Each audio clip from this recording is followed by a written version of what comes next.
What's going on, NBA Draft fans? Your boy's back, the Wolf of Ball Street, the NBA Draft Dude. My name is Corey Tullivan, and we got a special video for you today.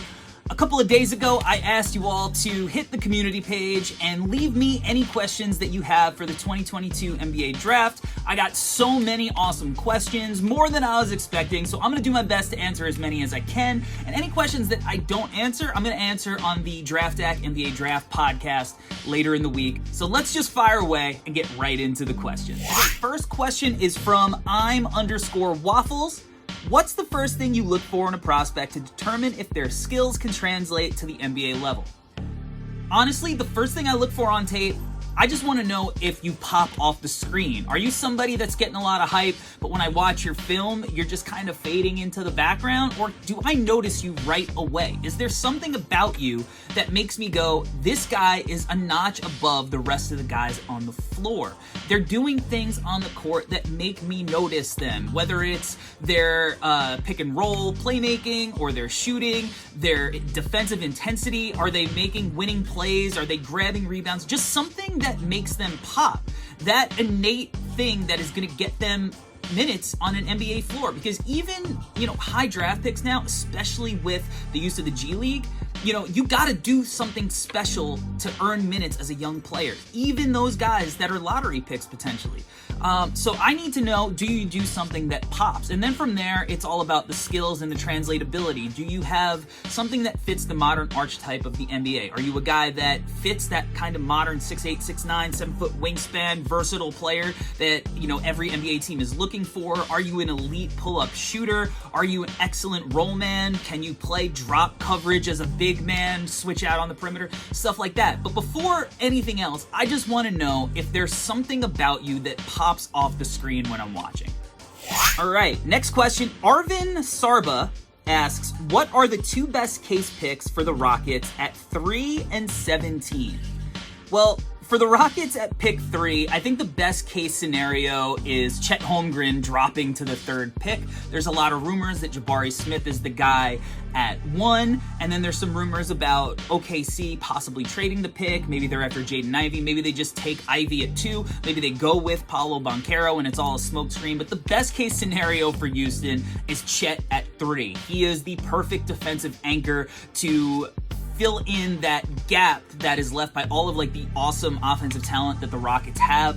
He fits like a glove in the front court alongside Alperen Şengün. I love their playmaking feel together. I love how you could play outside in with those guys, and I think that he makes kind of a really interesting partner long term with Jalen Green. I think that he's kind of that Evan Mobley of this draft, where he's going to do so many little things that make an impact defensively, that it's just going to have this tremendous impact on winning long term. I think that he is the guy that Houston should most be happy with if he falls to that pick.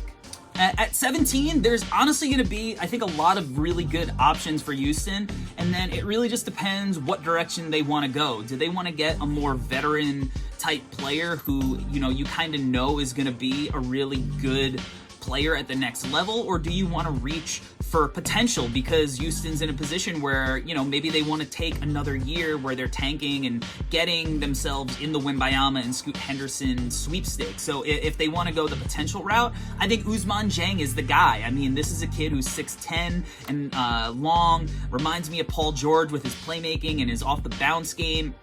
I think that he's not as bouncy as Paul George is, but he's a guy that I think is really interesting as a long-term prospect. He started out really bad in the NBL, but that's a professional league. It's really hard. He adjusted, though, and later on in the year, he was really doing some interesting stuff. There's an argument that he has, the best pick-and-roll playmaking feel in the class at his size. But if you want to go the opposite direction and you want somebody who can kind of fit in as a guaranteed kind of role player and contribute early on and work in with Jalen Green and Kevin Porter Jr. and Şengün and whoever they pick early with that 3rd pick, I think you're looking at a guy like EJ Liddell or Ochai Agbaji. I think those two guys would also be really awesome fits because they do a lot of things that leads to winning. And at the NBA level, they're not going to be relied upon to score as much as they were in college. Agbaji fits as that that kind of long, bouncy wing who can shoot it in a variety of ways. He fits in next to Jalen Green in the backcourt because he doesn't need the ball in his hands so much. EJ Liddell can, kind of be a Paul Millsap-y modern guy. Grant Williams, you see the impact that he's had. I think he has that to him, tested really well athletically at the combine, made huge strides this year. So I think those are the kind of players I would target if I was the Rockets at 3-17. The streets are buzzing. Nick's Buzz asks, who will be the biggest steal in the first round and who will be the biggest steal in the second round? Now, this is a little bit of conjecture because we don't know who's going to go where, but in the first round, I think that Patrick Baldwin Jr. might end up being the biggest steal. If you look at where he's been projected lately, it's like anywhere in the 20 to 30 range. He had this really bad combine where he tested pretty bad athletically. He obviously had a tough year coming into the year at Milwaukee, playing for his dad as the #1 guy. He got hurt. It was this weird situation, and I really feel like he's starting to get undervalued. But he measured in over 6'10" in shoes with a 7-foot-plus wingspan, and he's got a beautiful shooting stroke. I think he's got good feel for the game. He's just not a #1 option. But I think that when you look at his value at where he is right now compared to the type of talent he is, where he came into the year as like a top 5 guy, and that happens all the time. I mean, Jaden Hardy, Peyton Watson, the list goes on as far as guys who don't live up to that hype. But I just value his positional size and skill set. And yeah, it might be as a role player, but it could be as a high-end impact role player. So I think he might ultimately end up as the steal of the first round. In the second round, I think that you're looking at a guy like maybe Ryan Rollins from Toledo, a guy who didn't play at a big school, came from a mid-major, but is one of the best scorers in the class. 6'3", 6'4", with a nearly 6'10" wingspan. Had a really good showing at the combine. I had the opportunity to chop it up with him and pick his brain and talk about his pre-draft process. He's a really great kid. You can watch that video on the channel. But I think that when you look at him as a scorer, the natural fluidity of his game, I compare it to like Jazz, man. Like the kid he plays the game. It comes to him so naturally. Some guys move around the court and he glides on it. The questionable thing is his three-point shot. He shot at about 31-32% over his first 2 years in college, but like a lot of the shots he's taking are highly contested. I think he has the opportunity coming from this mid-major to ultimately end up as like either a really, really great sixth man off your bench on a winning team or a high-end starter if some of the other aspects of his game hit. Like if that three-point shot comes around, maybe he could have like CJ McCollum and Anthony Simons type impact on an organization. So if he ends up going in the second round, I could certainly see him being the steal of the draft. Mr. Disco Cow asks, thoughts on Trevion Williams? I absolutely love players that can dictate offense through playmaking, and I feel Trevion is special in that aspect. I know he's a bit one-dimensional, slightly older, but I'd love to hear your thoughts on him as a prospect. Which organization do you think could make him blossom into a solid NBA player? There's a lot to unpack there. What I'll say about Trevion is I'm with you. I love Trevion Williams. He is one of my guys in this class, and I also feel like he's being undervalued. A lot of people are going to look at him on the surface and see, he's not exactly this floor spacer that you want from your big nowadays, although he knocked down a couple of shots in the combine that opened some eyes. He's not exactly this like blatant rim protector or lob threat. He's just such a high feel big. I had the opportunity to see him from behind the bench when Purdue played Rutgers. He had that go-ahead bucket before Ron Harper Jr. hit that insane game winner. But I actually think he's very much a modern offensive big because you could play him in so many actions at the elbow, out of the post, and use him as kind of like a hub of your offense. To me, he could be kind of like a Montrezl Harrell, maybe not as like score first, because again, like I think he's one of the better playmakers in this entire draft, but just as a guy that can come in off of your bench and give the defense a different look. And like I said, you can run non-traditional sets with him because he can operate out of handoffs and find cutters and do all of these things while also being good enough, big enough, skilled enough to go get his offense a little bit too. Defensively, I think he's probably a little bit underrated. Yes, he's going to have trouble guarding speedy, twitchy guards, but that's kind of normal for a lot of bigs, but he had a really good steal percentage. I think he's an underrated shot blocker. He's just really good hands. I mean, he's got oven mitts with those things, which you see in his playmaking, but I think he's going to be able to hold his own enough defensively that what he brings offensively, he's going to end up being a steal for somebody. As to where do I think he is going to blossom in the NBA, a creative team that allows him to be him. I think he could be really interesting on a team like Golden State. I mean, obviously this is a team of really high IQ players. I think he fits into that. He could, offer such creative things with all of their cutters when Steph and Clay are causing havoc off ball, running off of these screens. He's going to perfectly hit them in their spots, perfectly timed. He's going to be able to hit guys back door when guys are overplaying all of their shooters. I just think he could offer a really interesting wrinkle to the Warriors. So I think that's the kind of team that would really bring the best out of a guy like Trevion Williams. Reno F asks, which prospect do you think is most likely to be the Josh Primo reach of this draft? The guy that I think has a chance to end up going lottery that most casual NBA fans probably won't be super familiar with is Blake Wesley from Notre Dame. Now, personally, I'm not like a huge Blake Wesley guy. He's kind of closing in on that borderline early second, maybe late first, depending on team need for me, because I think that his shooting and his touch around the hoop kind of scare me a little bit, but I think that he has such enticing tools that an NBA team might be willing to take him early and hope that the rest of the game catches up to where he's at as a space creator and potential guy who can, make plays for his teammates. The guy is super quick, like lightning quick first step, blaze in the open court, showed some nice playmaking feel, long arms, and again, his space creation is pretty insane. He also plays both ends. Like, he's really interesting as a defensive player. I think ultimately his ceiling probably looks like Karis LeVert. So that's going to be interesting to a team.